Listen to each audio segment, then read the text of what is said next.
SR solutions ಬೆಂಗಳೂರಿಂದ. ನಾವು ನಿಮ್ಮ ಬಿಸ್ನೆಸ್ಸಲ್ಲಿ ನಿಮ್ಗೆ ಬೇಕಾಗಿರುವ ಸೀಲಿಂಗ್ ಮಿಷನ್ನ ಯಾವ ರೀತಿ ನೀವು ಸೆಲೆಕ್ಟ್ ಮಾಡ್ಕೋಬೇಕು ಅನ್ನೋದ್ರ ಬಗ್ಗೆ ನಾವು ವಿಡಿಯೋ ಮಾಡ್ತಾ ಇದ್ದೀವಿ. ಇಲ್ಲಿ ನಮ್ಮಲ್ಲಿ different types of sealing machines ಇದೆ. ಇದು ಬಂದು 8 ಇಂಚಸ್ ಸೀಲಿಂಗ್ ಮಿಷನ್, ಇದು ಬಂದು 12 inches sealing machine, 12 inches with heavy duty sealing machine, 12 inches heavy duty ಮತ್ತೆ 5 mm ಸೀಲಿಂಗ್ ವಿತ್ ಇರುವ ಸೀಲಿಂಗ್ ಮಿಷನ್. ಇದು ಬಂದು 20 ಇಂಚಸ್ ಸೀಲಿಂಗ್ ಮಿಷನ್.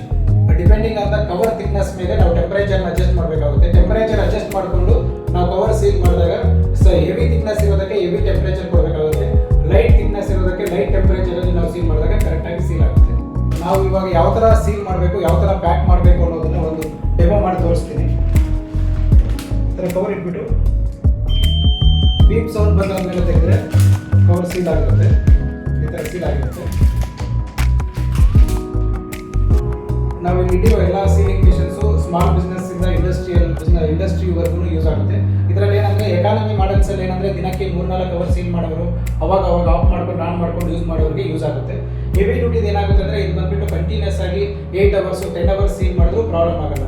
ಯಾರು ಇಂಡಸ್ಟ್ರಿ ಅಥವಾ ಕಂಟಿನ್ಯೂಸ್ ಆಗಿ ಯೂಸ್ ಮಾಡ್ತಾರೋ ಅಂಥವರು ಪರ್ಟಿಕ್ಯುಲರ್ ಆಗಿ ಹೆವಿ ಡ್ಯೂಟಿ ಸೀಲಿಂಗ್ ಮಿಷನ್ ತಗೋಬೇಕಾಗುತ್ತೆ. ಮಿಷನ್ ರೇಂಜ್ ಇದೆ. ಈ hand sealers, band sealers, continuous band sealer, bag sealers, different types of sealing machines ಇದೆ. ನಾವು ಆಲ್ಮೋಸ್ಟ್ ಎಲ್ಲ ರೀತಿಯ ಸೀಲಿಂಗ್ ಮಿಷನ್ಸನ್ನು ಸ್ಟಾಕಲ್ಲಿ ಇಟ್ಟಿರ್ತೀವಿ. ನಮ್ಮ ಕಸ್ಟಮರ್ಸ್ಗೆ ಏನಾದರೂ ಬೇಕಾದಲ್ಲಿ ಆಲ್ಮೋಸ್ಟ್ ಸೇಮ್ ಡೇ ಡೆಲಿವರಿ ಮಾಡ್ತೀವಿ. ಯಾಕೆಂದರೆ ನಾವು ಬಂದು ಬೆಂಗಳೂರಲ್ಲಿ 8 ಬ್ರಾಂಚಸ್ ಇದೆ. ಆಲ್ಮೋಸ್ಟ್ ಎವ್ರಿ ಕಸ್ಟಮರ್ಗೂ ಸೇಮ್ ಡೇ ಡೆಲಿವರಿ ಮಾಡ್ತೀವಿ. ಆಗಿಲ್ಲ ಅಂದರೆ ನೆಕ್ಸ್ಟ್ ಡೇ ಡೆಲಿವರಿ ಮಾಡ್ತೀವಿ.